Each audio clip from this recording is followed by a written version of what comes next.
The first time I realized that superheroes meant something to me wasn't in a comic book. It was in a movie theater in 2012. Watching the Avengers, seeing Captain America stand in the middle of chaos and watching everyone fall in behind him. Not because he was the strongest, but because he was the one who knew what was right. But that wasn't where it started, because my earliest memory of loving superheroes was Spider-Man. There was something about him that felt different. He wasn't perfect. He wasn't larger than life. He struggled.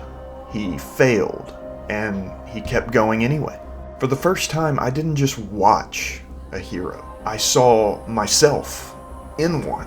And over time, that connection grew. Different heroes for different reasons. Wolverine, the struggle with rage, with control, with trying to be better than what you are. Punisher, what happens when that rage consumes you. Batman, turning pain into purpose. Superman, choosing to be good even when it's the hardest thing in the world. And Captain America, standing firm in what you believe even when the world doesn't.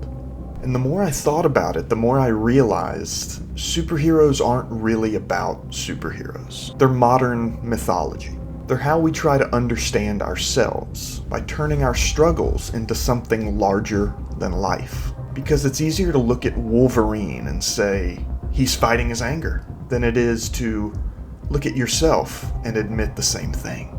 They give shape to things that are hard to explain. Things like fear, responsibility, loss, hope. That's why these stories matter to me. Not because they're about heroes, but because they're about us. Just louder, clearer, harder to ignore, and somehow 100+ people connected with that idea.